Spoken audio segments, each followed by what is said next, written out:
The cabin was everything the photos promised, which should have been my first warning. After 20 years of marriage, I'd learned that anything too perfect was usually hiding something ugly. But standing in the gravel driveway, watching my family pile out of our Volvo with varying degrees of enthusiasm, I let myself believe. We needed this. Asterisk. Times needed this. It's actually nice, Elena said, and the surprise in her voice stung more than it should have. My wife had learned to expect disappointment. That was on me. Told you. I grabbed the largest suitcase, hiding my relief. Sometimes the internet doesn't lie.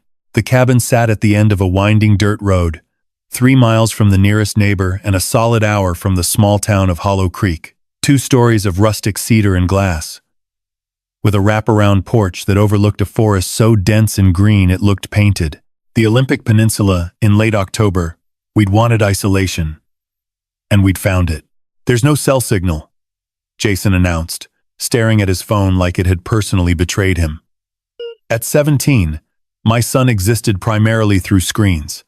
This trip was supposed to change that. That's the point, I said. The point is to be completely cut off from civilization. What if there's an emergency? There's a landline inside. And I have a satellite phone for work. Jason's expression suggested I'd offered him a telegraph machine. Behind him, his 8-year-old sister Lily was already running toward the tree line, arms spread wide. Lily, don't go too far. I'm just looking, Daddy. Elena touched my arm. Let her explore.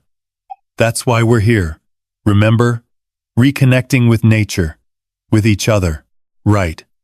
That was the official story, a week of family bonding before the holidays. No work calls, no client emergencies, no 17-year-old drama, just the 4 of us. The forest. And enough board games to last a siege. The unofficial story was more complicated. Elena and I had been circling each other like strangers for months. Jason had gotten suspended for something he still wouldn't fully explain. And Lily had been having nightmares, vivid, screaming nightmares that left her shaking and unable to describe what she'd seen. The therapist recommended a change of scenery. I'd found this cabin on a rental site I'd never heard of, listed at a price too good to question. The reviews were sparse but glowing. Asterisk, peaceful, transformative. We'll never forget our stay. Asterisk. Now, standing in the golden afternoon light, I let myself hope. The interior matched the exterior, carefully curated rusticity that whispered money. Exposed beams, a stone fireplace, furniture that looked handcrafted but was probably mass-produced. The kitchen gleamed with stainless steel appliances. Someone had left fresh flowers on the dining table. Wildflowers in a mason jar that seemed almost aggressively wholesome. I call the room with the window seat. Lily's footsteps thundered up the stairs. There's probably more than one window seat, Elena started, but our daughter was already gone. Jason lingered by the door, still clutching his useless phone. This place is weird. It's rustic, I corrected. No. It's times weird. Asterisk. Did you see the driveway? The gravel was raked in perfect lines, like someone was just here, probably the cleaning service. And that smell. You don't notice it? I inhaled. Wood polish. Pine. Something floral from the wildflowers. Smells fine to me. It smells like someone's trying too hard. He finally pocketed his phone. Whatever. I'm going to unpack. Elena waited until his footsteps faded up the stairs before speaking. He's not wrong. About the smell? About all of it. This place feels staged, like a movie set. It's a vacation rental. They're all staged, Marcus. She fixed me with the look that had made her one of Seattle's most sought-after trauma therapists. I'm not saying we should leave. I'm just saying we should pay attention. To what? She didn't answer. Just picked up her bag and headed for the stairs, leaving me alone in the too-perfect living room with a growing sense that I'd missed something important. 7. 43 p.m. Dinner was spaghetti from a jar, comfort food for the first night. We ate at the dining table, the mason jar of wildflowers between us, while rain began to patter against the windows. "I saw a man in the woods," Lily announced. The table went quiet. "What kind of man, honey?" Elena asked carefully. "An old man. He was wearing farmer clothes, like in the old pictures at Grandma's house." Lily twirled spaghetti around her fork with perfect 8-year-old nonchalance. "He was watching the cabin. Was he scary?" "No. Just watching." She shrugged. "Then he wasn't there anymore." I exchanged a glance with Elena. Lily's sightings had become more frequent over the past few months, part of what had driven us to therapy, and now to this cabin. The psychologist said it was likely an overactive imagination, possibly triggered by anxiety. Nothing to worry about unless it intensified. "Maybe it was a neighbor," I offered. "Checking on the new arrivals." "Maybe." Lily didn't seem convinced or concerned. She'd already moved on to negotiating for dessert. She'd either say the mosh, but later that night, after the kids were in bed and Elena was reading by the fire, I stood at the window and stared into the darkness. The rain had stopped. The forest was silent. Too silent, I realized. No insects. No night birds. Just the trees, standing like sentinels at the edge of the property. And for just a moment, I could have sworn I saw movement. A shape, darker than the shadows around it, watching from between the pines. I blinked, and it was gone. 11:47 p.m. Elena was asleep when I finally came to bed, her breathing soft and even. I lay beside her in the unfamiliar darkness, listening to the cabin settle around us. Old houses made noises, I knew that. Creaking wood, shifting foundations, the natural complaints of age. But this didn't sound like settling. It sounded like footsteps, soft, deliberate, moving across the floor below us with a rhythm that was almost but not quite human. I held my breath. The footsteps stopped. For a long moment, nothing.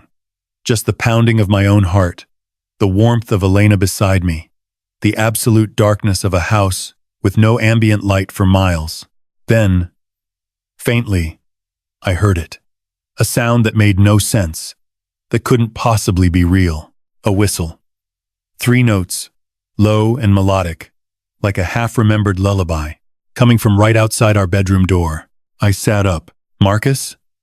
Elena's voice, groggy. "What's wrong?" "Nothing." "Go back to sleep."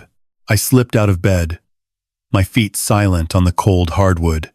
The bedroom door was closed. I'd shut it myself before climbing under the covers. Now, I pressed my ear against the wood, straining to hear. Silence. I opened the door. The hallway was empty. Dark. The other bedroom doors, Jason's, Lily's, were closed. No sound, no movement, no sign that anyone had been there. But at the far end of the hall, the window was open. I could have sworn I'd checked all the locks before bed. And on the windowsill, perfectly placed, was a single wildflower. The same type that filled the mason jar downstairs. 3:17 a.m. I didn't sleep. Instead, I sat in the living room with all the lights on, laptop open, searching for information about the cabin, the town, the property. The rental listing told me nothing I didn't already know. The town's website was a single page, last updated in 2019.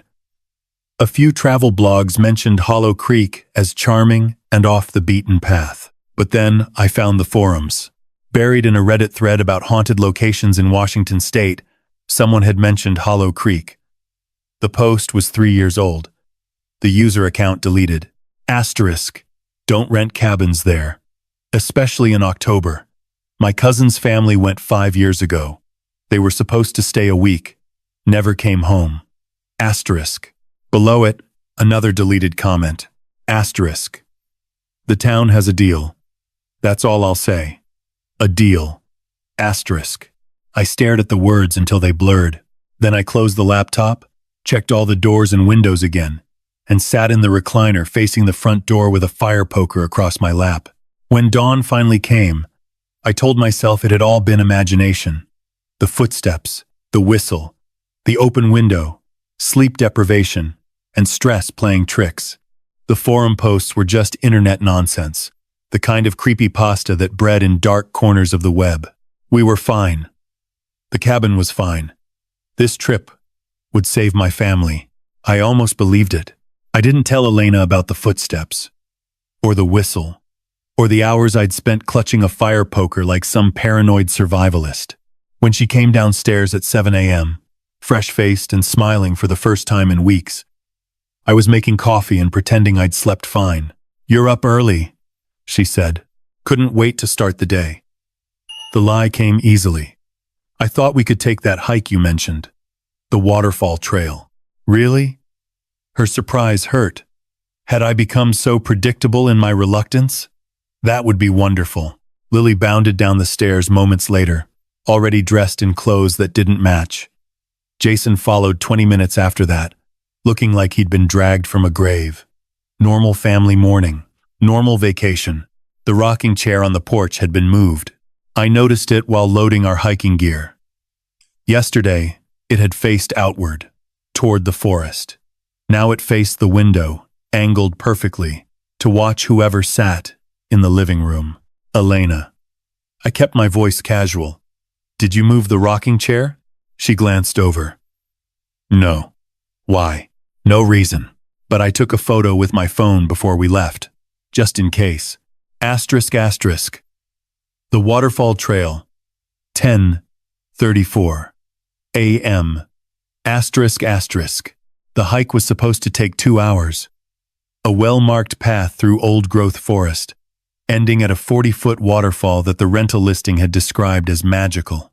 The first hour was everything I'd hoped for. Jason actually put his phone away, no signal anyway, and started pointing out different types of mushrooms. Lily collected interesting rocks.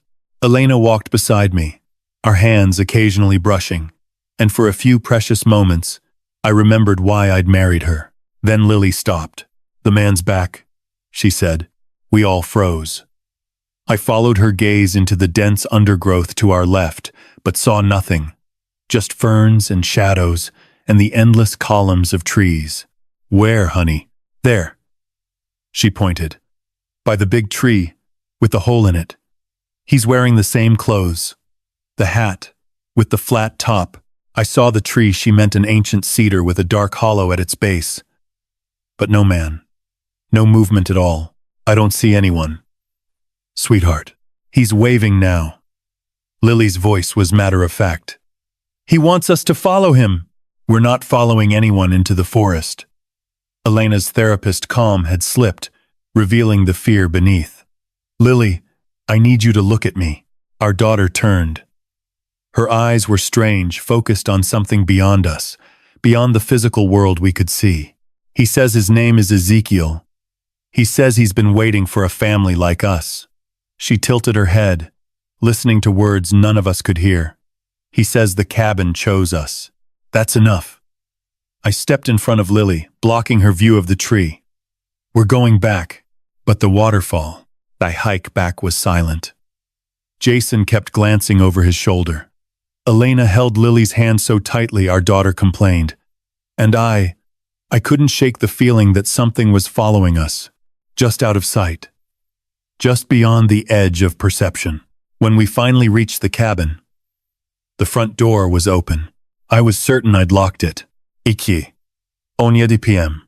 I want to go home." Jason stood in the kitchen, his face pale, a leather journal clutched in his hands. "Where did you find that?" I asked. "The library. Behind the other books. It was hidden." He thrust it toward me. "Read the last entry." The journal was old decades, maybe more. The pages were yellowed, the handwriting faded but legible. I flipped to the end and felt my stomach drop.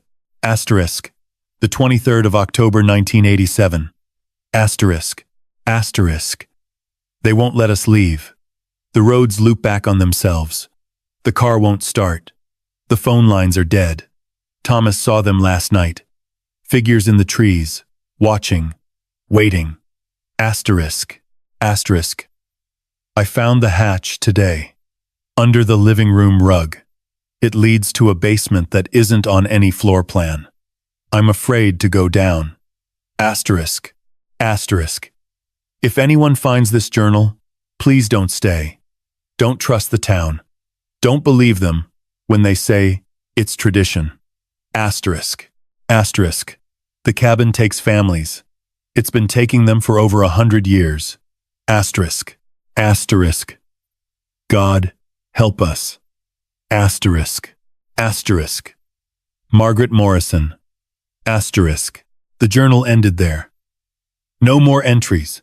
No indication of what happened to Margaret Morrison or her family. Marcus. Elena's voice came from the living room. You need to see this. She was on her hands and knees by the couch, the area rug pulled back. Beneath it, barely visible against the dark hardwood, was a metal ring, a hatch. It's real, Jason whispered. Everything in the journal is real. Lily crouched beside her mother, peering at the hatch with curiosity rather than fear. The man says there are more stories down there. Stories about all the families. What man? I demanded. Lily, what man are you talking to? Ezekiel. He's been dead for a very long time. She looked at me with those two old eyes. He says he's sorry. He says they didn't know what they were starting. Dirt. 45 p.m. We tried to leave. The Volvo started fine. The engine purred. The GPS powered on. Everything normal. I backed down the long driveway with Elena in the passenger seat and the kids clutching each other in the back. The dirt road led to the main route into Hollow Creek. From there, it was an hour to the highway. 3 hours to Seattle. We could be home by midnight. 20 minutes later, we pulled back into the cabin's driveway. That's impossible. Elena's voice was barely a whisper. We didn't turn around. We never turned around. She was right. I'd driven straight, I was certain of it. But somehow, the road had looped back on itself, depositing us exactly where we'd started. Again, I said. We try again. We tried 5 times. Different routes, different speeds, even walking for a stretch to see if the car was the problem. Every single time, we ended up back at the cabin. The road wouldn't let us leave. Yedi. Yirmiuch. P.M. The journal mentioned the town. I paced the living room while Elena made dinner, trying to maintain some semblance of normalcy. Maybe someone there can help. You read the same journal I did. It said not to trust them. What choice do we have? We can't leave. We can't call for help, the landline's dead, and my satellite phone isn't getting signal. Either we wait here for whatever took the Morrison family, or we try to find answers. Mom. Lily stood at the window, her breath fogging the glass. They're back. I crossed to her side. The sun was setting, casting long shadows across the property. At the tree line, barely visible in the fading light, I finally saw them. Figures. Dozens of them. Standing perfectly still among the trees, their faces obscured by shadow. Watching. We're going to the town, I said. First thing tomorrow, we're going to find out what's happening here. That night, none of us slept. We pushed furniture against the doors and huddled in the living room. The fire poker and kitchen knives our only weapons. The figures never approached, never moved. They just watched. And somewhere in the darkness, I heard it again, that 3-note whistle, low and melodic, like a lullaby for the damned. Asterisk, asterisk. Day 3, Friday, 8:17 a.m. Asterisk, asterisk. The Volvo wouldn't start. Not struggled to start or made concerning noises, it simply didn't respond at all. The key turned. The dashboard stayed dark, and the engine remained as silent as the forest around us.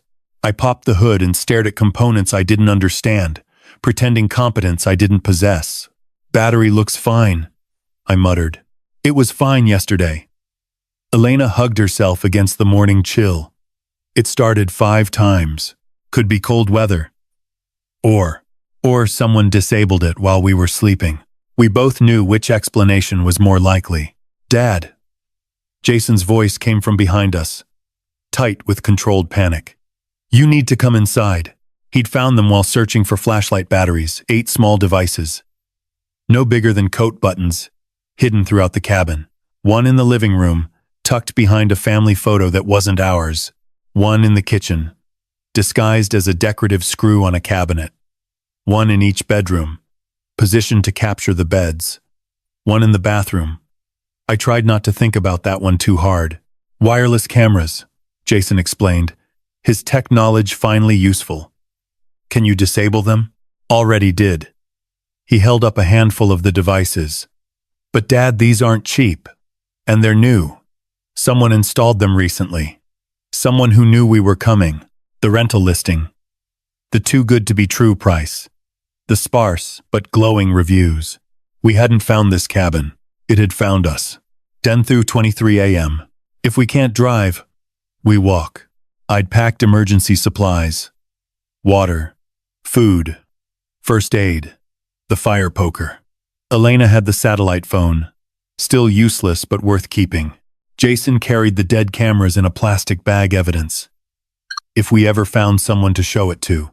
Lily stood at the edge of the property. They're not there anymore, she said. The watching people. They went back to the town. Do you know why? Ezekiel says they'll be back tonight. She looked up at me with those unsettling eyes. He says, tonight is important. The 4th night is always important. I didn't want to ask what happened on the 4th night. Lily. Honey, this Ezekiel.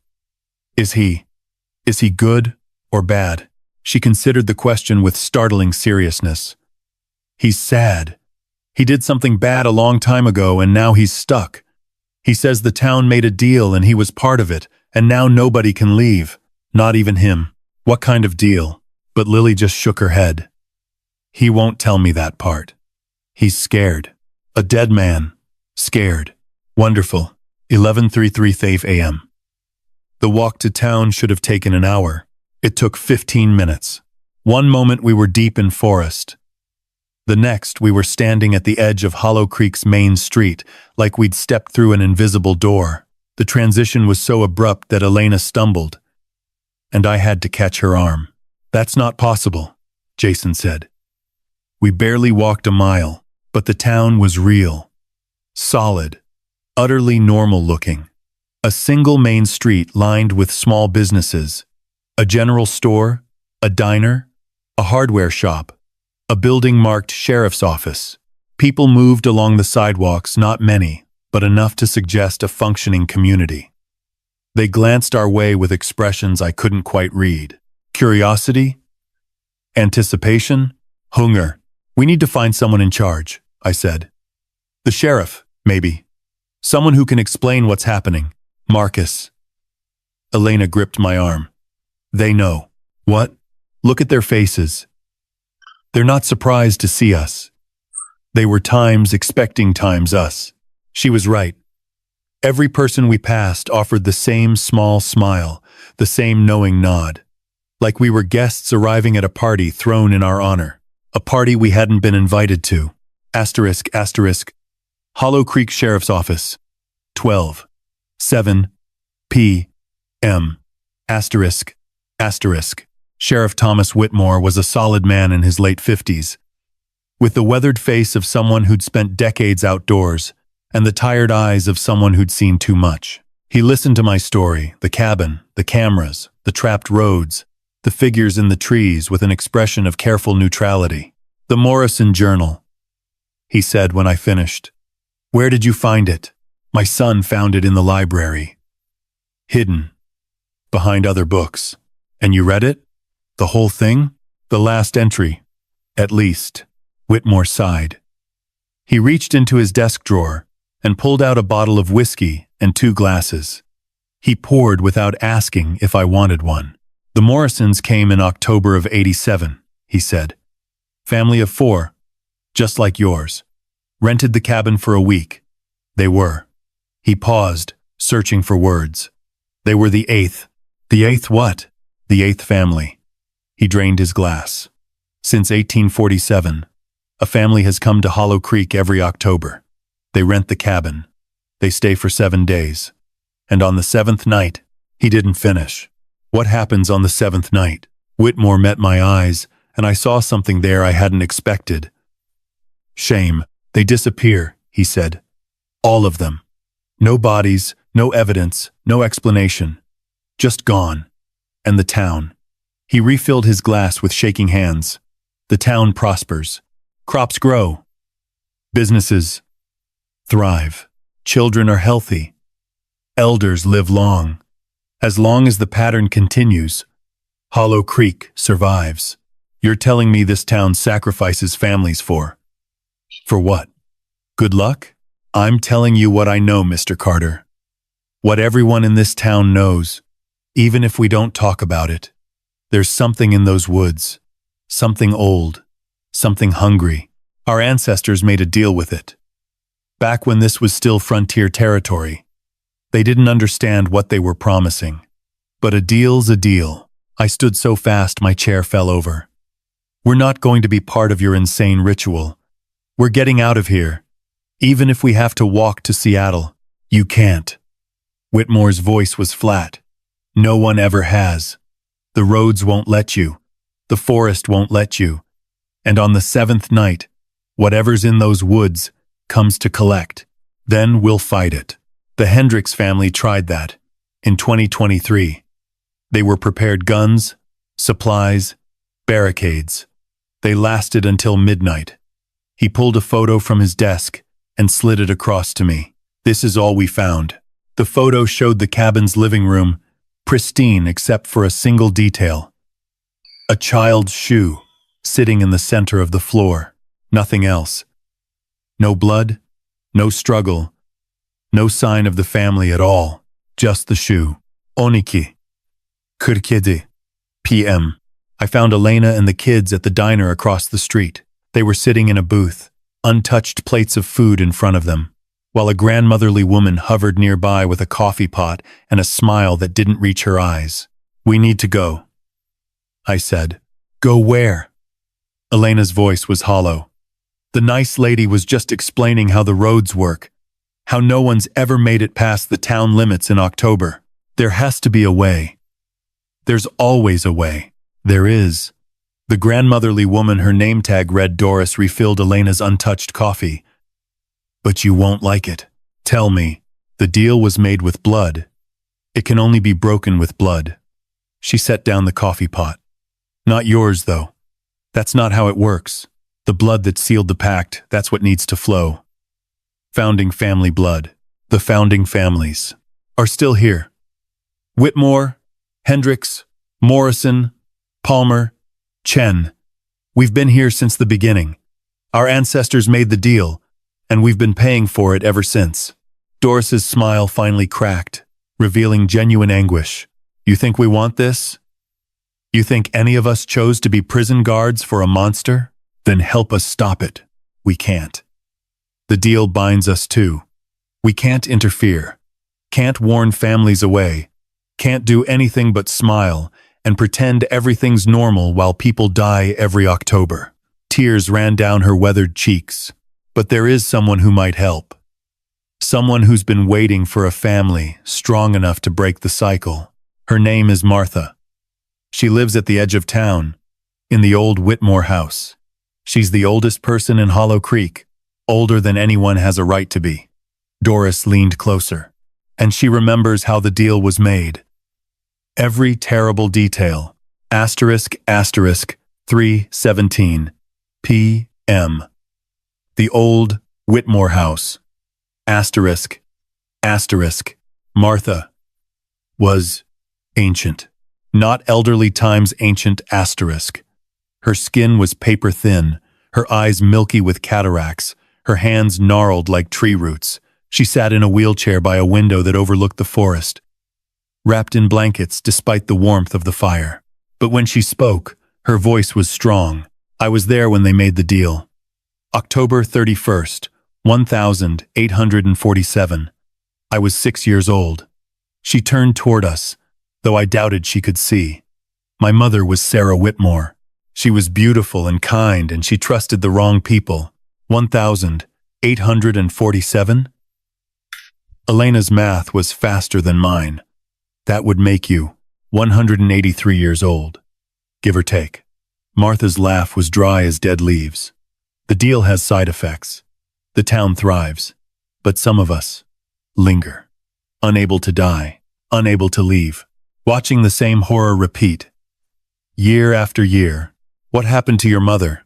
The ancient woman's face twisted with grief that had aged almost 2 centuries but never faded. They betrayed her. The other founders, Hendricks, Morrison, Palmer, Chen, they needed blood to seal the pact.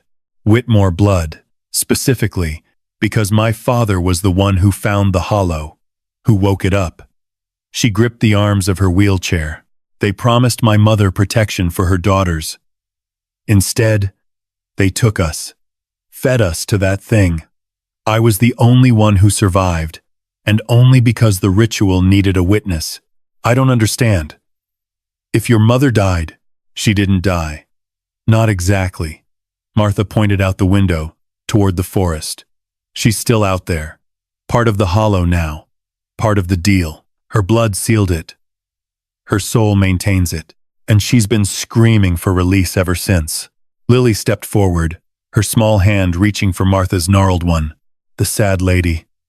Lily said softly. I can hear her sometimes. She says she's tired. Martha's breath caught. You can hear her? You can hear my mother? She says her name is Sarah. She says she's sorry about the bad things. She wanted to protect her babies, but the bad men lied. Tears streamed down Martha's ancient face. 200 years. 200 years. And finally someone can hear her. She gripped Lily's hand with surprising strength. Listen to me, child. Listen carefully. There's a way to break the deal. I've spent 2 centuries searching for it. But it requires something the founding families could never provide. What? A choice. Martha's milky eyes seemed to focus. Just for a moment. The pact was sealed through betrayal, through stolen blood, and broken promises. It can only be broken through willing sacrifice, through someone choosing to give what the founders took. Someone has to die, someone has to times offer asterisk. There's a difference. She released Lily's hand and slumped back in her wheelchair, exhausted. But it can't be forced, can't be tricked. It has to be real, and it has to happen before the 7th night. While there's still time to reverse the ritual, I looked at Elena, at Jason, at Lily, willing sacrifice. One of us would have to offer ourselves to break a 2-century-old curse, unless we found another way. Asterisk, asterisk. Day 3. Friday. 5:23 p.m. Asterisk, asterisk. We returned to the cabin as the sun began to set. There was nowhere else to go. The town offered no shelter. Every face there was part of the conspiracy, willing or not. The forest was worse. At least the cabin had walls, doors, locks, the illusion of safety, if nothing else. The basement, Jason said as we entered. We need to see what's down there. He was right. The Morrison Journal had mentioned it. A basement that wasn't on any floor plan, hidden beneath a hatch that shouldn't exist. If we were going to understand what we were facing, we needed information. And the basement, apparently, had plenty. Beşkürkiye de PM. The hatch opened with a groan of rusted hinges, releasing air that smelled of dust and age and something else, something organic, like dried flowers left too long in a vase. Below was darkness. I went first, flashlight cutting through the black, fire poker gripped in my other hand. The stairs were wooden, creaking with each step, descending further than seemed possible. 10 feet, 20, 30. By the time I reached the bottom, I was certain we'd gone deeper than the cabin's foundation should allow. The basement was massive. Not a cellar or a storage space, a times chamber asterisk, stretching into darkness beyond my flashlight's reach. The walls were lined with shelves, and on those shelves, journals. Elena breathed, coming up beside me. Hundreds of them, She was right. Leather-bound books filled every available space, their spines labeled with names and dates. Morrison, 1987. Palmer, 1952. Chen, 1931. Hendricks, 1908. The dates stretched back and back, reaching into the 1800s, each one representing a family that had stayed in the cabin, a family that had never left. There's more. Jason's voice came from deeper in the chamber. Dad, there's a lot more. The far wall was covered in photographs, 12 frames, arranged in a grid. Each one showed a family smiling, unsuspecting, posing in front of the cabin that would become their tomb. Below each photo was a small plaque, * Morrison family. October 1987 * Palmer family. October 1952 * Chen family. October 1931 * Williams family. October 1975 * Rodriguez family. October 1963 * Hendricks family. October 2023 * 12 families. 12 Octobers, spanning nearly 2 centuries, and in the center of the arrangement, an empty frame with a fresh plaque, * Carter family. October 2024 * Someone had already made our memorial. Alto PM. We brought the journals upstairs, as many as we could carry.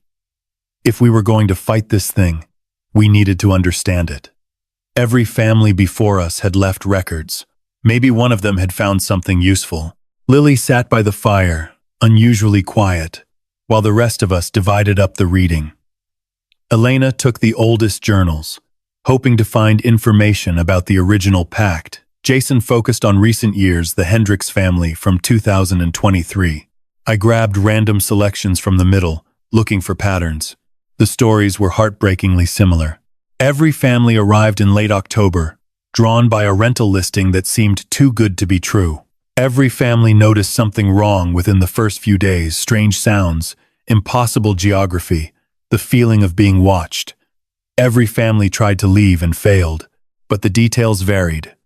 Some families fought, some prayed, some tried to reason with the townspeople, negotiate with the entity, find loophole in the pact. None of it worked, and every journal ended the same way. Mid-sentence, mid-thought, as if the writer had simply ceased to exist between one word and the next. Listen to this. Elena's voice was strained. She held one of the oldest journals, its pages so fragile they threatened to crumble. This is from 1847, written by someone named Clara Hendricks. She read aloud. * Sarah tried to warn us. God help us, she tried. When Ezekiel suggested the pact, she begged him to reconsider. She said some deals aren't worth making, that some prices are too high to pay. But the winter had been brutal, and half the children were dead, and we were desperate. ****. We didn't know they planned to use her. ****. The ritual required blood, Whitmore blood, because Ezekiel Whitmore was the one who found the hollow in the first place. We thought he would cut his own hand, speak the words, seal the deal. Instead, they took Sarah, his own wife. They dragged her to the altar and they ****. Elena stopped reading. Her face had gone pale. What? I asked. What did they do? They didn't just kill her. They times her to it, alive, while her children watched. She set down the journal like it burned her, and Ezekiel let them. He was the one who suggested it. His own wife. To save the town, Lily stood abruptly. Her eyes were fixed on something we couldn't see. He's here, she said. I don't want to hear his explanations. He says he didn't know. He didn't know what they really planned. He thought the blood would be his, not hers. Lily's voice took on an eerie resonance, as if she were channeling words from somewhere else. He says he's been trapped here too, forced to watch every family suffer the same fate as Sarah. It's his punishment, his eternal penance. That's convenient, Jason spat. He makes the deal. His wife pays the price, and he gets to be a tragic figure for 200 years? He says you're right. He says there's no excuse. Lily blinked, and her voice returned to normal. He also says the Hollow is getting impatient. It knows we're learning too much. Tonight will be dangerous. As if on cue, the lights flickered. Outside, the sun had set. And in the darkness beyond our windows, I could see them again, the figures. Dozens of them, emerging from the tree line, watching, waiting. 7:47 p.m. The Hendricks Journal. Jason slammed a leather book onto the table. They found something. A way to hurt it. We gathered around as he read. Asterisk. Diana figured it out. The Hollow isn't invincible. It exists in our world but doesn't fully belong here. Fire can touch it. Real fire. Hot enough to burn. She made something with chemicals from the kitchen. I don't know exactly what. She was always the smart one, and when that thing came through the wall, she threw it. Asterisk. Asterisk. The Hollow. Screamed. Asterisk. Asterisk. It burned. Just for a second, but it actually burned. It pulled back, retreated into the darkness, and for a few minutes we thought we'd won. Asterisk. Asterisk. We were wrong. It came back. Angrier. Stronger. But at least now we know it can be hurt. It can feel pain. Asterisk. Asterisk. If we survive tonight, we're going to the hardware store tomorrow. We're going to get everything flammable we can carry, and we're going to burn that thing back to whatever hell it came from. Asterisk. The entry stopped there. The Hendricks family hadn't survived the night, but they'd given us something precious. Hope. 9:23 p.m. The Hollow came at midnight. Not physically, not yet. But we felt it. A pressure in the air, a weight on our chests, a wrongness that made our teeth ache and our skin crawl. The temperature dropped 20 degrees in minutes. Our breath fogged. Frost crept up the windows, and then the whispers started. Asterisk, Carter family. We've been waiting for you.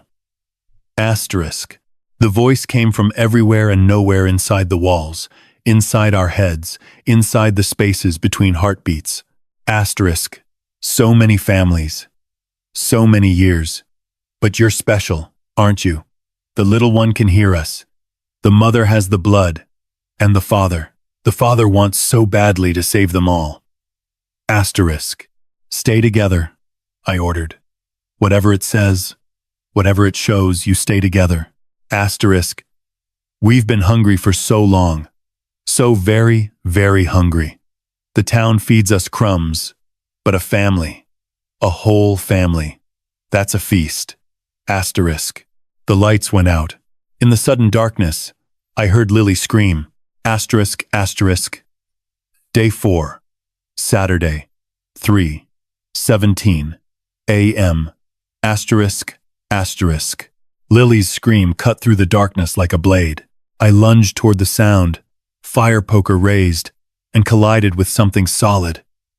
Elena, I realized, also rushing to our daughter. We found Lily huddled in the corner of the living room, arms wrapped around her knees, shaking violently.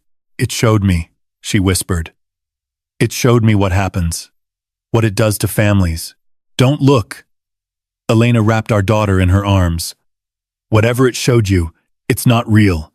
It's trying to scare us. It times is times real. Lily's voice cracked. I saw them, all the families. They're still inside it. Still times aware, asterisk. It doesn't just eat them, it keeps them. Forever. The temperature dropped another 10 degrees. I could see my breath now. Thick white clouds in the flashlight beam. Asterisk. Smart little girl. Asterisk. The Hollow whispered. Asterisk. She sees clearly, clearer than most. That's why we want her. That's why we chose this family. Asterisk. You didn't choose us. My voice came out steadier than I felt. We're going to stop you. Asterisk. Every family says that. Every family believes it. And every family fails. Asterisk. The whispers faded. The temperature began to rise. And when Jason finally got the generator running and the lights flickered back on, there was nothing to show the hollow had been there at all, except the new journal entry. Sitting on the coffee table, in handwriting I didn't recognize, was a message. Asterisk. 4 nights down. 3 to go. We're looking forward to meeting you properly. Asterisk. 7:12 a.m. None of us slept.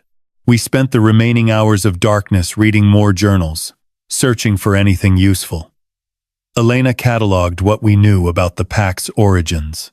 Jason compiled a list of things that had hurt or deterred the hollow, even temporarily. I studied the layout of the town, looking for weaknesses in the trap. And Lily. Lily sat by the window, occasionally speaking to someone we couldn't see. Mama says the hollow is scared. I looked up from my notes. What? The lady Sarah. She says the hollow is scared because we're learning. It's never had a family fight back like this. Most of them panic. Run. Make it easy. Lily tilted her head. She says there's something in the forest. Something that could help. But it's dangerous.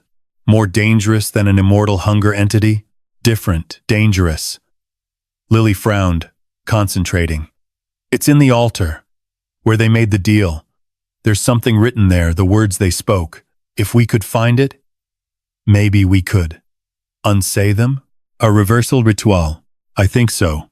Elena joined us, holding one of the older journals. She might be right. I've been reading Clara Hendrix's account of the original pact. She describes an altar deep in the forest, a flat stone with symbols carved into it. The founders spoke the words there, poured the blood there. It's where the hollow's anchor to our world is strongest, but also where it's most vulnerable, I realized. If the pact was made there, maybe that's where it can be unmade. It's a big maybe. It's the best maybe we've got. 10:30. 4 a.m. The road to town worked this time. Not because the hollow had released us, I suspected it was more amused than anything else. Watching us struggle, letting us hope, making our eventual failure all the more satisfying. But whatever the reason, we made it to Hollow Creek without incident. Our first stop was the hardware store. The owner, a weathered man named Edgar, watched us load our cart with propane tanks, lighter fluid, road flares, and a portable blowtorch. His expression never changed. Planning a bonfire? He asked. Something like that. Fire won't kill it. He said it matter-of-factly, like he was discussing the weather. Might hurt it for a bit, might make it angry. But the hollow's been burning for 200 years. It knows how to survive. Then what will kill it? Edgar was quiet for a long moment. Then, he leaned across the counter. Nothing. Nothing kills it. But there is a way to send it back. He glanced toward the windows, as if checking for eavesdroppers. The pact bound the hollow to this place, to these families, to the blood sacrifice every October. But the binding goes both ways. The hollow can't leave, can't spread, can't grow. It's as trapped as we are. So, the pact isn't just feeding the hollow, it's containing it. Break the pact, and the hollow might be free. Not free to eat families anymore, but free to go back where it came from. Back to wherever old hungry things live when they're not bothering humans. How do we break it? I told you, blood sealed it. Blood can break it. But not just any blood. The blood of a Whitmore. Given willingly. Edgar shook his head. Problem is, there's only one Whitmore left. Old Martha. And she's been trying to find a willing Whitmore for 2 centuries. Martha's a Whitmore? Was born one, anyway. Married a Palmer later, but the blood's still there. Edgar began bagging our supplies. Course, there's another option. Martha's mother, Sarah, she's still part of the hollow. Her blood is what sealed the pact originally. If you could somehow extract it, offer it back willingly, You're talking about pulling blood from an ancient evil entity. I'm talking about the only way anyone's ever theorized might work. Whether you're crazy enough to try it is your business. I paid for the supplies and headed for the door. Then I stopped. Edgar, why are you helping us? The old man's expression finally cracked, revealing something raw beneath. My grandmother was Angela Chen. She came to this town in 1931 with her husband and 2 children. A vacation, they called it. A chance to see the beautiful forests. He didn't need to finish. I understood. I've been living with their screams in my head for 60 years, Edgar said. Every generation of founding family does. We hear them. The people our ancestors fed to that thing. We hear them. And we can't do anything about it. His voice broke. If you can end this, if you can free them, I'll help however I can. Asterisk, asterisk, 2:45. P.M. Return to Martha. Asterisk, asterisk. Martha was waiting for us. You've been to the store, she said as we entered. Good. You've been reading the journals. Better. But you still don't have what you need. We know about the altar, Elena said. About the reversal ritual. The altar is guarded. The hollow doesn't let anyone near it, not anymore, not since the Hendricks family tried to burn it 2 years ago. Martha wheeled herself closer. But there might be another way. She reached into her blankets and pulled out a small leather pouch. Inside was a vial of dark liquid, my mother's blood, preserved by unconventional means. Martha's voice was thick with emotion. I've kept it for 200 years, waiting for someone who might be able to use it. Someone with the sight, who can communicate with the other side. Someone like your daughter. Lily? Sarah is still aware, still fighting, still trying to break free from inside the hollow. If Lily can reach her, truly reach her, she might be able to channel Sarah's will, her desire to end this, and with this blood, given freely by Sarah's own descendant. Martha pressed the vial into Elena's hands. It might be enough. Wait. Elena's face had gone pale. Sarah's descendant? But that would mean your maiden name is Vasquez. Your mother was Maria Vasquez, née Whitmore. Your grandmother was Clara Whitmore. Your great-great-great-grandmother. Martha smiled, though tears streamed down her face. My mother. That's impossible. One of my sisters survived. Barely. She was taken in by a family heading west, raised under a different name. But the bloodline continued.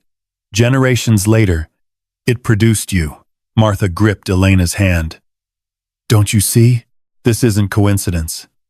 The cabin didn't choose your family randomly. It sensed Sarah's blood in your veins. It called you here because you're the key. Elena looked at me, at the children, at the vial of ancient blood in her trembling hands. If this is true, then you can end it. Martha's voice rose with desperate hope. You can break the pact, free the trapped souls, destroy the hollow once and for all. But it has to be your choice. It has to be willing, and it has to happen before midnight, on the 7th night. We had 3 days. Asterisk, asterisk. Day 4, Saturday, 6:17 p.m. Asterisk, asterisk. We didn't sleep that night. After bringing the kids back inside and locking every door and window with obsessive thoroughness, we gathered in the living room for a family meeting. The fire crackled in the hearth. Outside, the watchers had returned to the tree line, silent sentinels counting down to our destruction. We have 3 days, I said. 3 days to find the altar, figure out the ritual, and break a 200-year-old curse.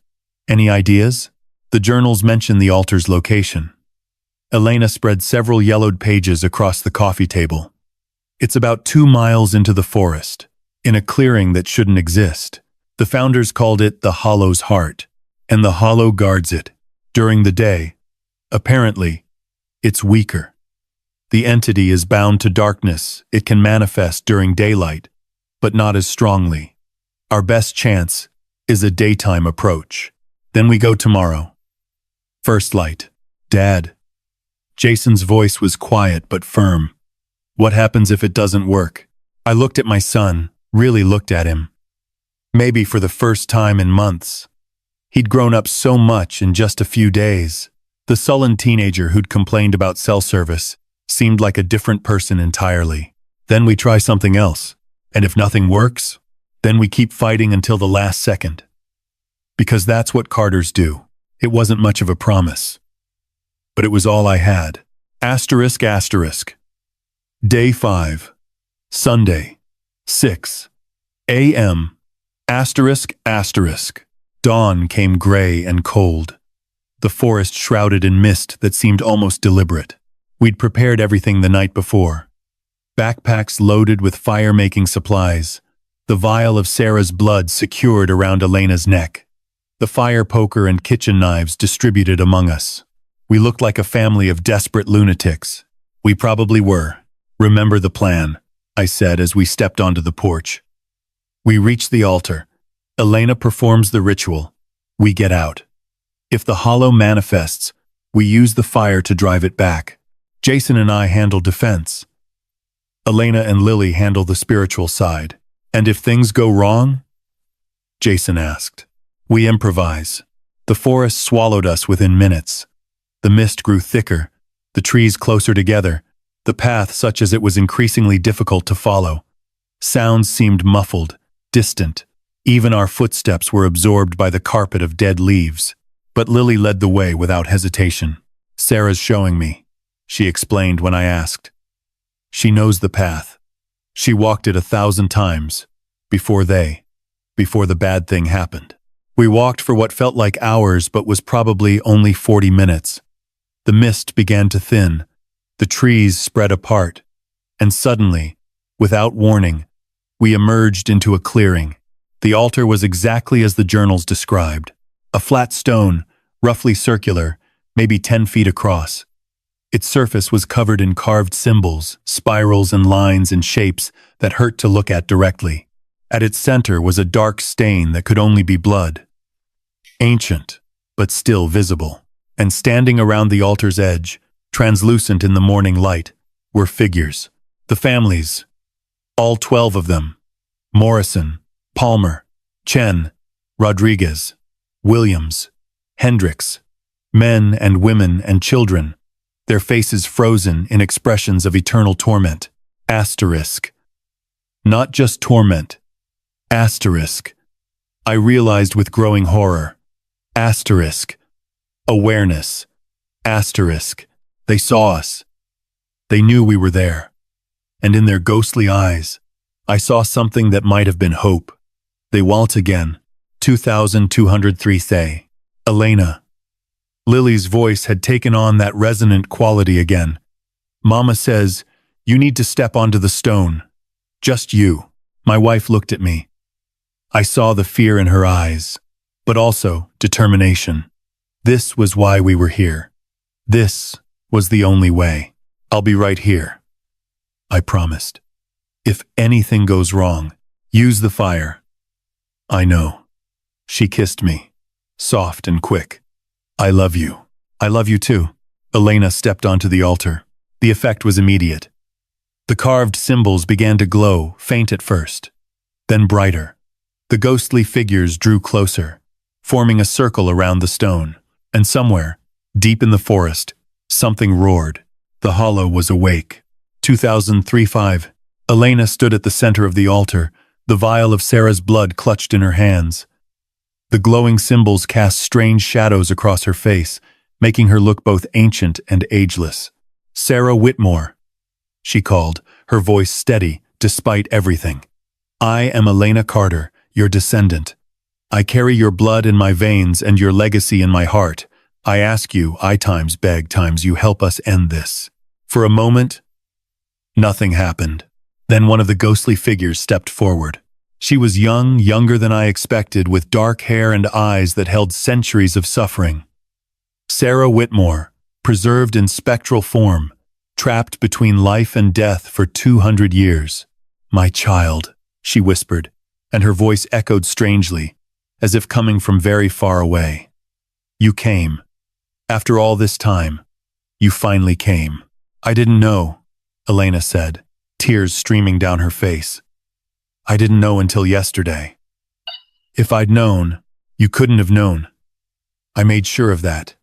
The bloodline had to continue, had to stay hidden from the hollow until someone strong enough was born.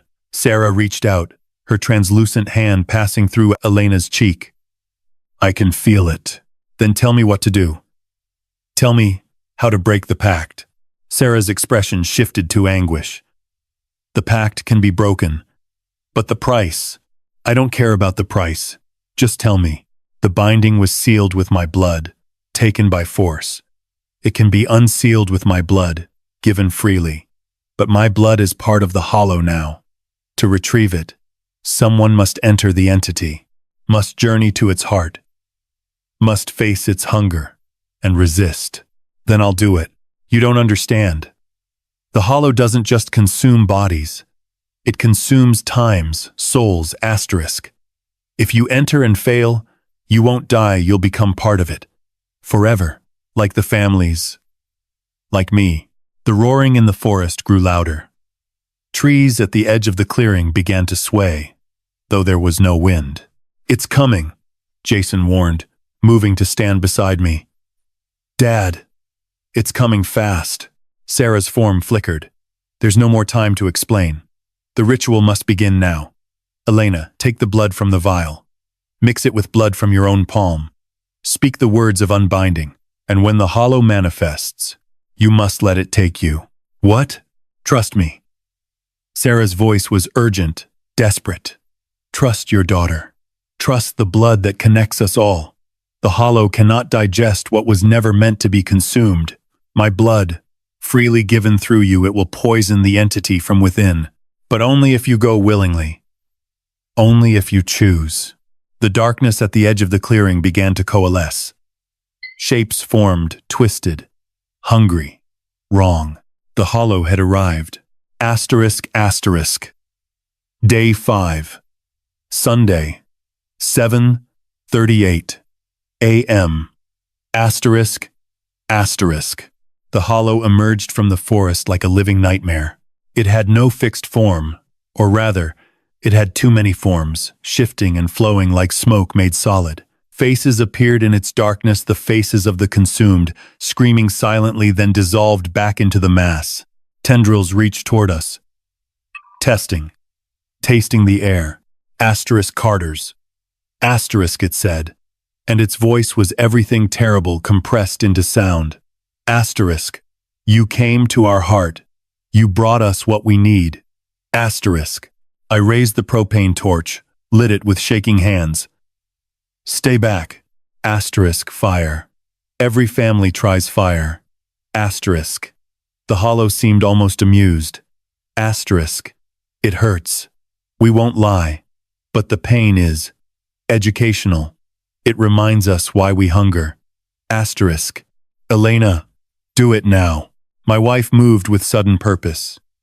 She pulled a knife from her belt, slashed her palm, and let the blood drip onto the altar stone. It mixed with the contents of Sarah's vial, the two bloods separated by 2 centuries reuniting at last. The symbols flared. The ghostly families began to wail, not in pain, but in anticipation. Sarah Whitmore's form grew brighter, more solid, as the altar's power responded to the blood offering. Asterisk. No. Asterisk.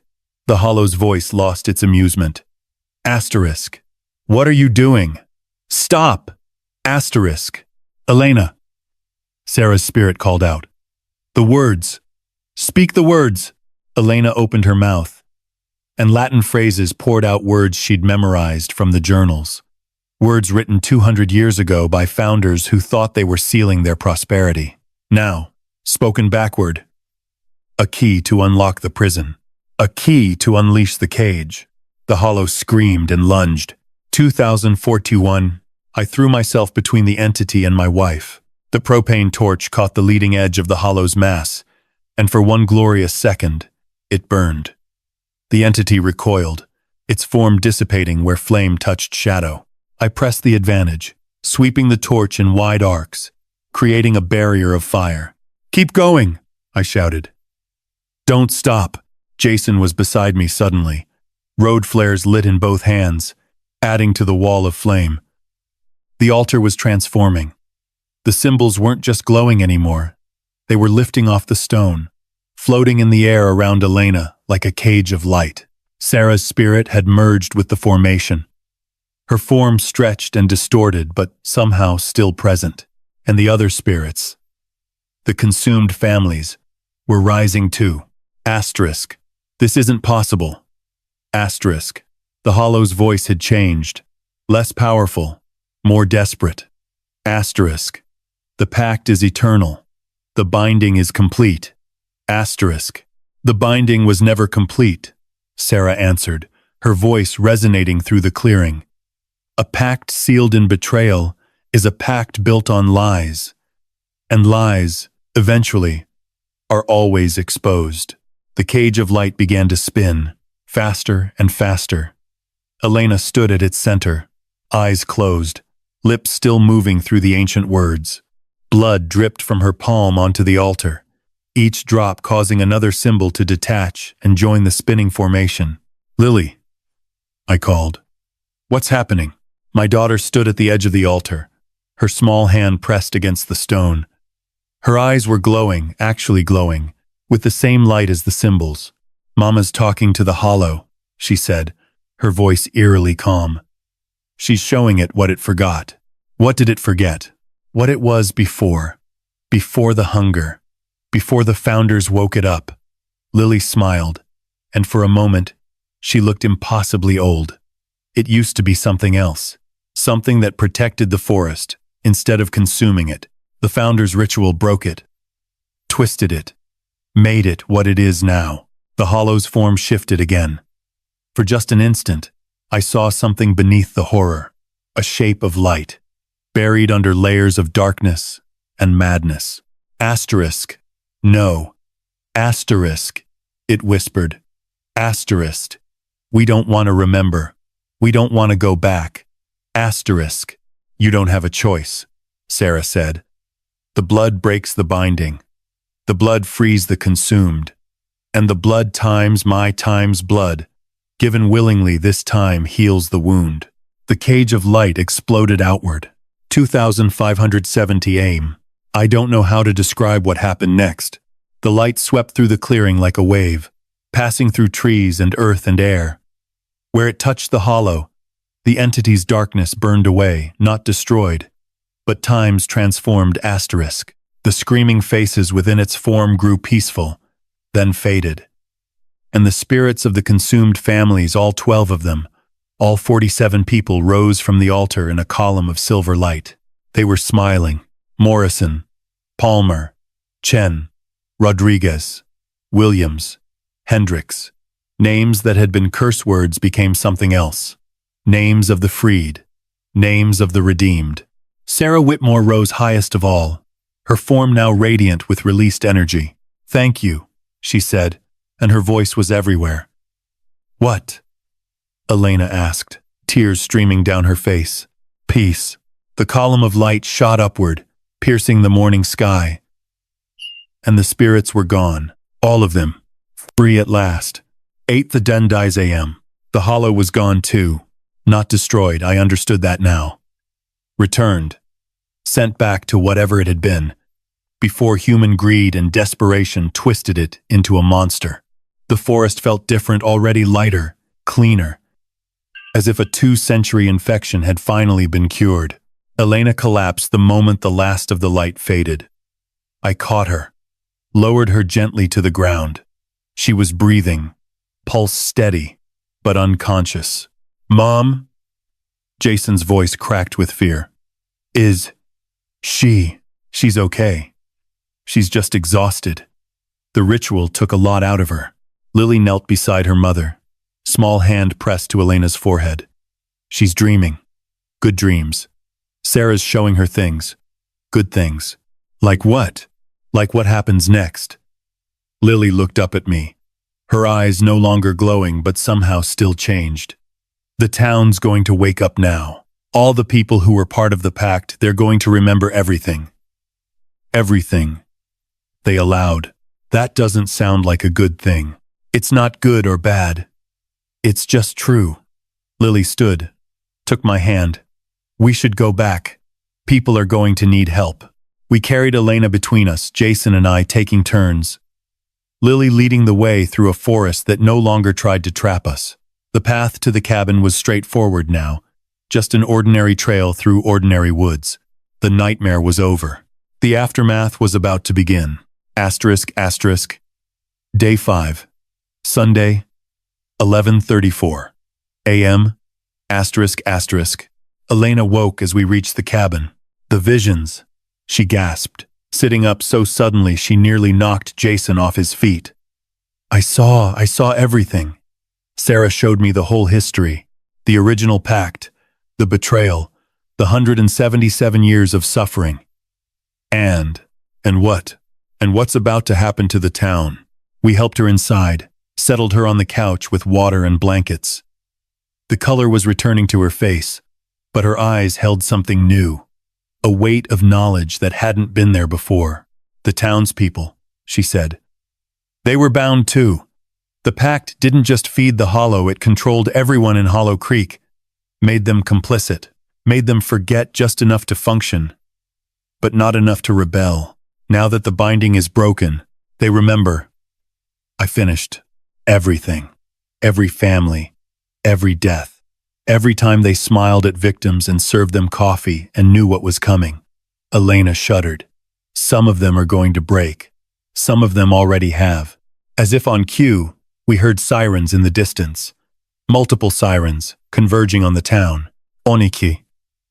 47 p.m. We drove into Hollow Creek expecting chaos. What we found? People stood in the streets, motionless, staring at nothing. Some were crying silently. Others had collapsed where they stood, their minds unable to process the flood of unlocked memories. A few, the stronger ones, or perhaps the guiltier ones, were screaming. Sheriff Whitmore was trying to maintain order, but his face was gray, his hands shaking. Carter, he said when he saw us. You did it. I don't know how, but you did it. What's happening here? The aftermath. He gestured at the town around him. 200 years of suppressed guilt, hitting all at once. Half my deputies can't function. The mayor put a gun in his mouth. We stopped him. But barely. And his voice broke. And I remember everything. Every family I helped lure here. Every warning I could have given but didn't. Every time I told myself it was just tradition. Just the price of living in a prosperous town. It wasn't your fault. The pact controlled you. Did it? He laughed bitterly. That's what I want to believe.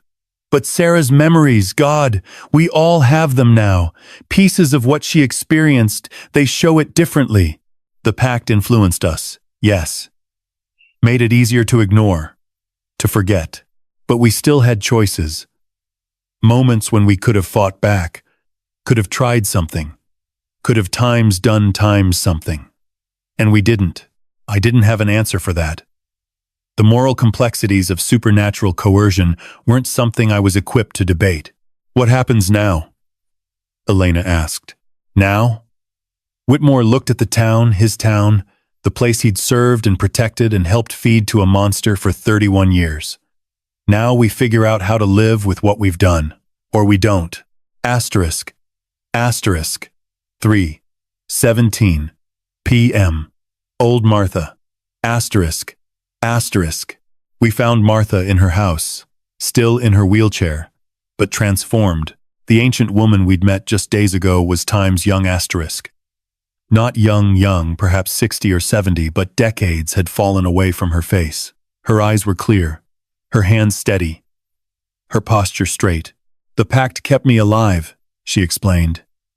Or rather, it kept me times trapped, times between life and death, unable to age, but also unable to die. Now that it's broken, she smiled. And it was the first genuine smile I'd seen on her face. Now I can finally rest. How long do you have? Days, maybe weeks. The years are catching up fast. She didn't seem troubled by this.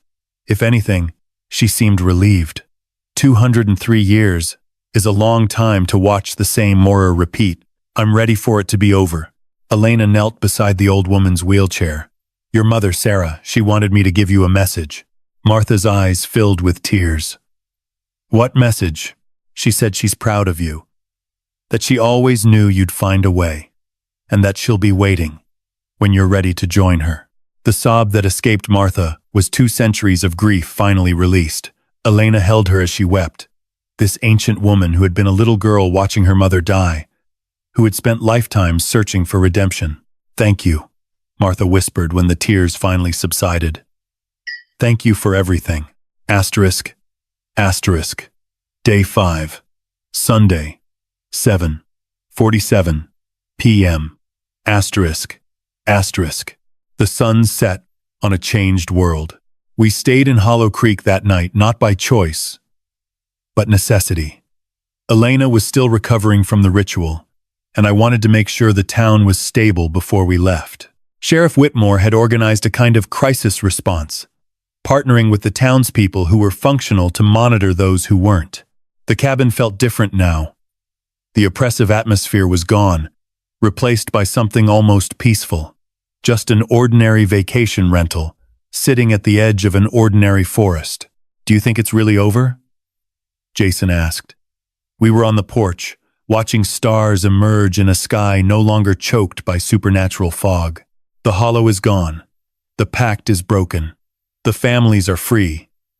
I considered the question more carefully, but the consequences, the town's guilt, the need for justice, the trauma of everyone who was affected, that's going to take a lot longer to resolve. So, basically, we defeated the monster, but the cleanup is going to be a nightmare. Welcome to adulthood. He almost laughed. Almost. Dad, I'm sorry. For what? For being such a jerk. Before the trip, I mean, the suspension, the attitude, the whole leave me alone thing. He stared at his hands. I was dealing with some stuff. Stupid stuff.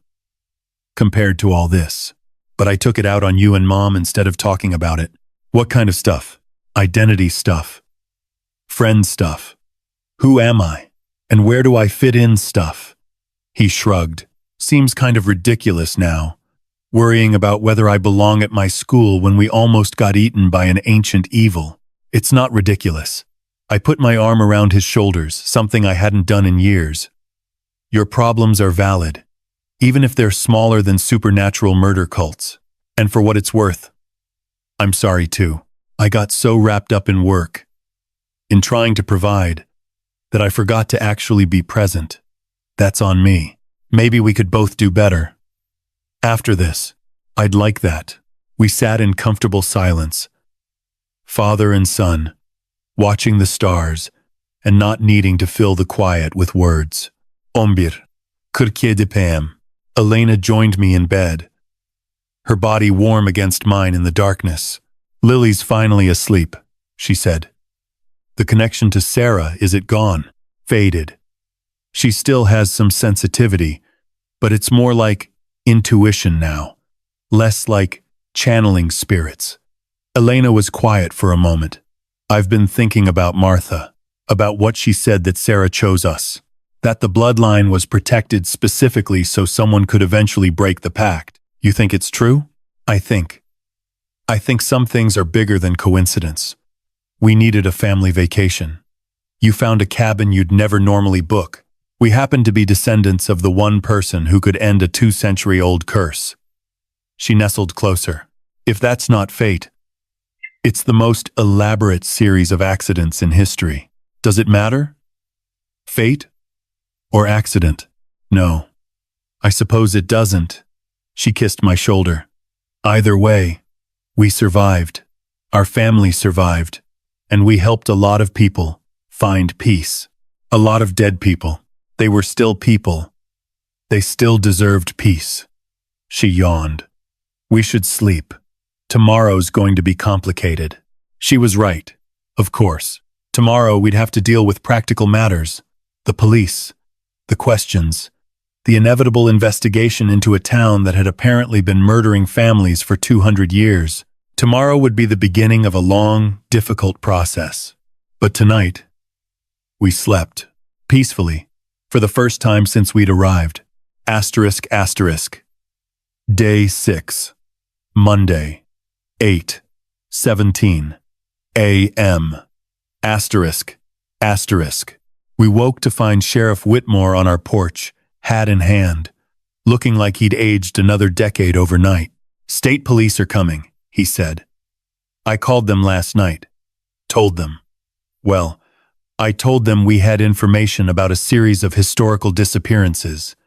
They're sending investigators. That's good, isn't it? Good for justice. Bad for pretty much everyone in town." He stared at the forest. "I've been sheriff for 31 years. I'm going to prison. We all are. Everyone who knew, everyone who helped, everyone who stayed silent. And we should. What we did, what we allowed to happen. The pact influenced your choices. That's what my lawyer will argue. If I get a lawyer. If anyone's willing to defend people who fed families to a monster." He put his hat back on. "But I didn't come here to complain about my fate. I came to thank you. What you did, breaking the pact, freeing the souls, that was something my ancestors should have done 200 years ago. It took an outsider to find the courage we never had. We didn't have a choice. It was break the pact or become its next victims. There's always a choice. That's the lesson, isn't it? The founders chose to make the deal. The townspeople chose to keep it. You chose to fight." He extended his hand. "Thank you, Mr. Carter. I mean that." I shook his hand. This complicated man who was both villain and victim, and felt something shift in my chest. Forgiveness, maybe, or at least the beginning of it. "What will happen to the town?" I asked. "Hollow Creek's finished. No one's going to want to live in a place with this history. The buildings will rot. The forest will reclaim everything. And in 100 years, people will tell ghost stories about the town that used to be here." He almost smiled. "Maybe that's fitting. The land deserves a rest after what we put it through." He tipped his hat and walked back to his patrol car. I watched him go, wondering if I'd ever see him again, wondering if any of us would ever fully escape what had happened here. Oniki. 8:30 p.m. The state police arrived in a convoy of black SUVs and unmarked sedans. They were polite but thorough, separating our family for individual interviews. I told my story as clearly as I could, leaving out the supernatural elements that no one would believe anyway. We rented a cabin. We discovered evidence of missing families. We alerted the local sheriff, who revealed the town's involvement. The rest was confusion and survival. The lead investigator, a sharp-eyed woman named Detective Chen, no relation to the founding family, studied me with an expression that suggested she knew I was holding something back. "Mr. Carter, I've been doing this job for 20 years. I've seen some strange things. But this," she gestured vaguely, at the town, the forest, the cabin. "This is something else entirely. I know how it sounds. Actually, I don't think you do. Because what it sounds like, what all the evidence suggests, is that this town has been systematically murdering families for almost 200 years, with the full knowledge and participation of nearly every resident." She leaned forward. "That's not just strange. That's unprecedented. And the fact that it suddenly stopped, right when your family arrived, right when Sheriff Whitmore decided to turn himself in. We got lucky. No one's that lucky." She studied me for a long moment, then sighed. "I'm going to put in my report that we have multiple confessions, significant physical evidence, and a case that will probably take years to fully resolve. What I'm not going to put in my report is that I spent 2 hours talking to an 80-year-old woman who claims to be over 200, or that half the townspeople are talking about the Hollow like it was a real entity, or that your 8-year-old daughter apparently has some kind of psychic abilities. I appreciate that. Don't thank me. I'm doing it because putting that stuff in the report would get me reassigned to desk duty." She stood. "You're free to go, Mr. Carter. We have your contact information. We'll be in touch. Asterisk. Asterisk. 4:17 p.m. Departure. Asterisk. Asterisk. We loaded the Volvo in silence.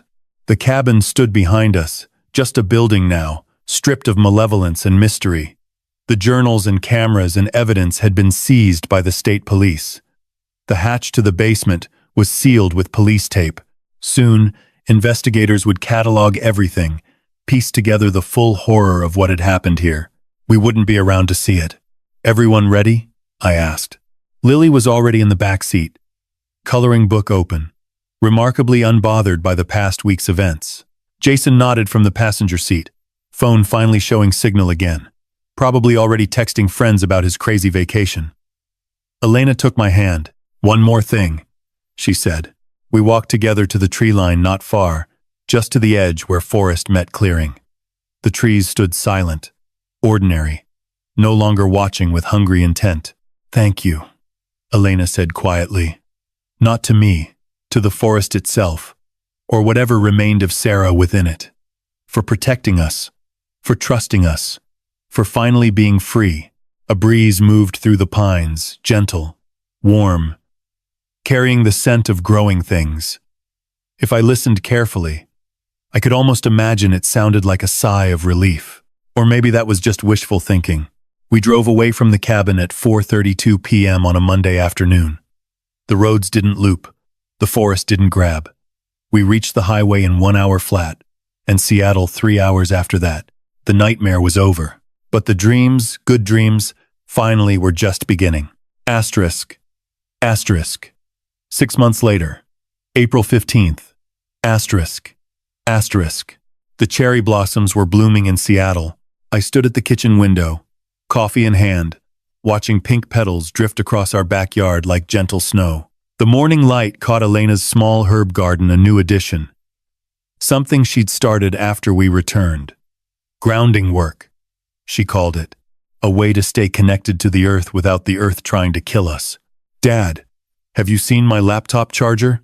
Jason's voice echoed from upstairs, followed by the thunder of a 17-year-old tearing through his room.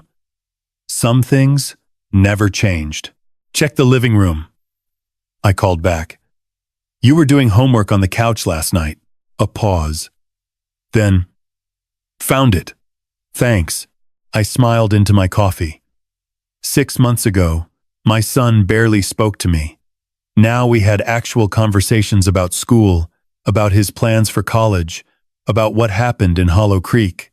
The trauma had, paradoxically, brought us closer. We'd faced death together. Everything else seemed manageable by comparison. Elena appeared in the doorway, dressed for her morning shift at the clinic.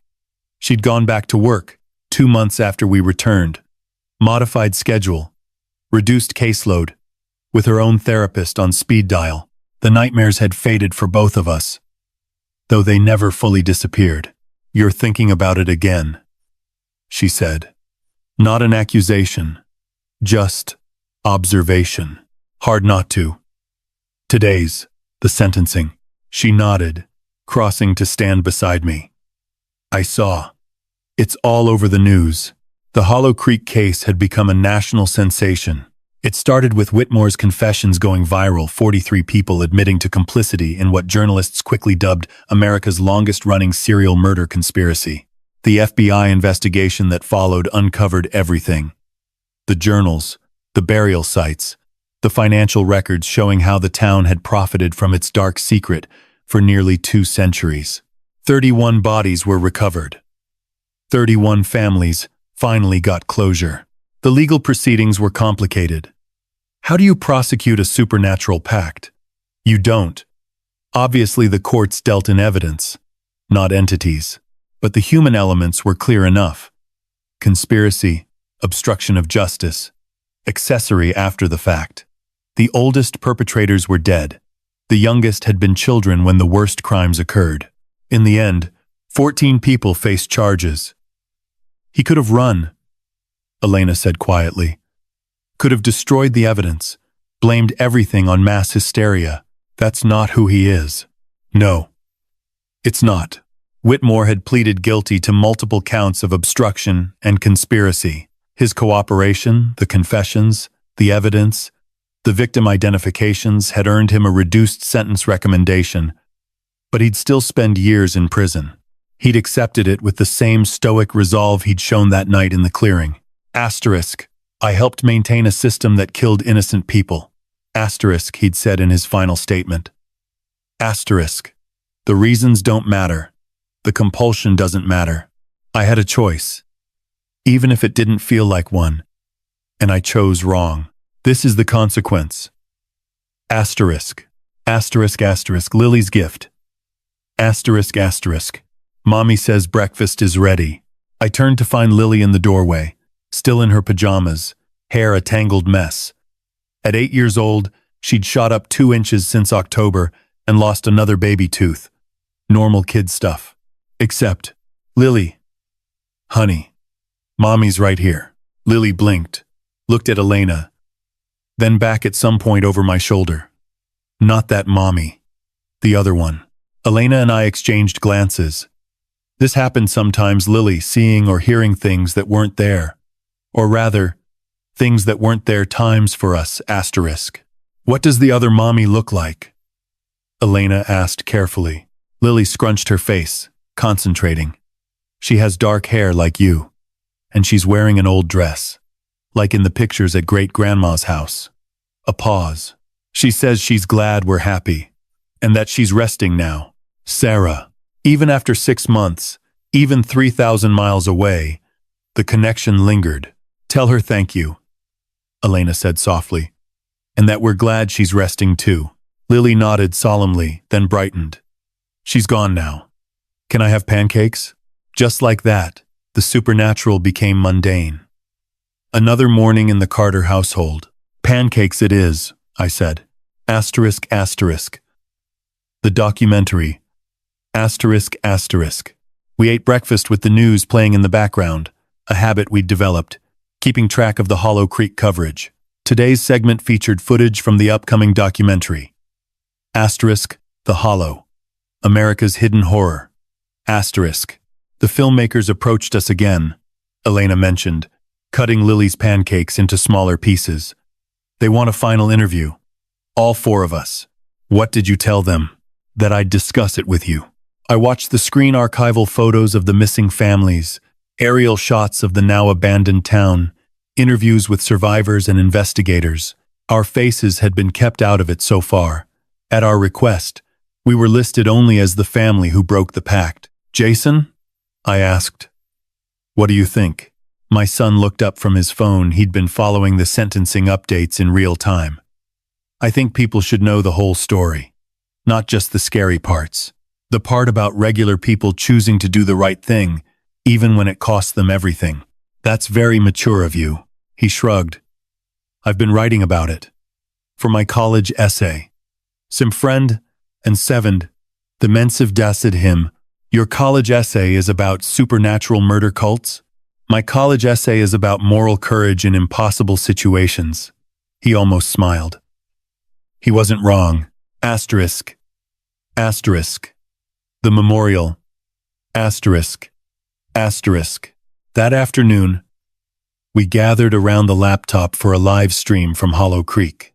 The town was gone, officially dissolved 6 weeks after the investigation began. The few residents who weren't facing charges had scattered across the country, starting new lives under new names. The buildings stood empty, the streets silent, the forest slowly reclaiming what had been taken from it. But today, something new was being dedicated. The camera showed a clearing Times, the Times clearing, though it looked nothing like I remembered. Where the twisted tree had stood, there was now a simple stone monument. Around it, 47 smaller stones formed a spiral pattern, each engraved with a name and dates. Asterisk Morrison family. October 1987. Asterisk. Asterisk. Palmer family. October 1952. Asterisk. Asterisk. Chen family. October 1931 asterisk. All the way back to the beginning. A woman stepped up to the podium. Diana Hendricks, the sister of the family who disappeared the year before us. She'd been living in Portland, had no idea what happened to her brother's family until the investigation revealed everything. For years, I wondered, she said, her voice steady despite visible tears. I called the police, hired investigators, put up flyers, and everyone told me the same thing. Sometimes people just vanish. Sometimes there are no answers. She looked at the stones. Now I have answers. They're not the answers I wanted.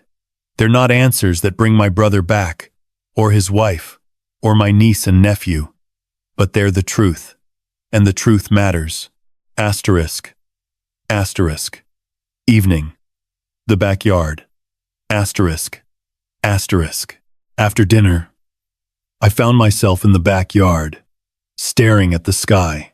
The stars were barely visible through Seattle's light pollution, nothing like the crystal-clear darkness of the Olympic Peninsula. A larger part was grateful for the city's constant glow, its noise, its reminder that we were surrounded by millions of living, breathing people. Elena joined me, 2 glasses of wine in hand. Penny, for your thoughts? I accepted the wine. Just thinking about endings. How this one doesn't feel like an ending. Because it isn't. Not really. She settled into the chair beside me. The hollow is gone. The pact is broken. But the consequences keep rippling outward. The trials, the documentary, the families still processing their grief, the survivors trying to rebuild their lives, the 8-year-old who sees ghosts. That too. Elena sipped her wine. But isn't that how it always works? Stories don't end. They just shift, become part of other stories. When did you become so philosophical? Somewhere between walking into an ancient evil and making pancakes for a child who talks to spirits. She smiled. Life is strange, Marcus. Stranger than I ever imagined. But strange doesn't mean bad. I thought about that. About everything we'd been through. About the family we'd become stronger, closer, more honest with each other than we'd ever been before. No, I agreed. It doesn't. Asterisk, asterisk. Lily's good night. Asterisk. Asterisk. Later, I tucked Lily into bed. Dad? She asked, as I pulled the covers up to her chin. Yeah, sweetheart, do you think the forest is happy now? I considered the question. I think it's healing. Like us. The Lady Sarah, she says, the trees remember. They remember being good. Before the bad thing came. Now they're learning to be good again. Is Sarah still talking to you? Sometimes. Not as much. Lily yawned. She says soon she won't need to anymore. That she just wanted to make sure we were okay. And what do you tell her? That we are. My daughter smiled. Her mother's smile. Her grandmother's smile, stretching back through generations to a woman who died 200 years ago. That we're going to be fine. I kissed her forehead. Yes, I said. Asterisk. But endings are just beginnings in disguise. Asterisk. Asterisk. The Carter family returned to their lives changed, marked, but unbroken.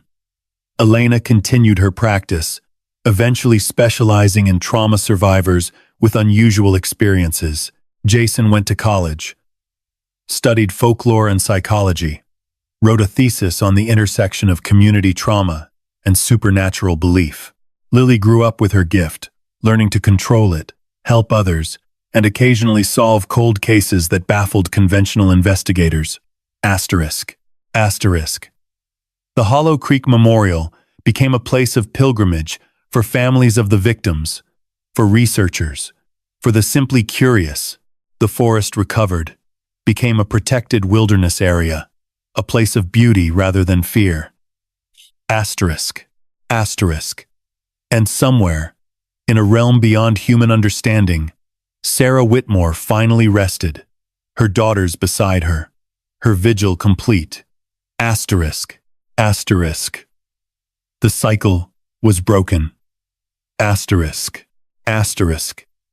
The dawn had come. Asterisk.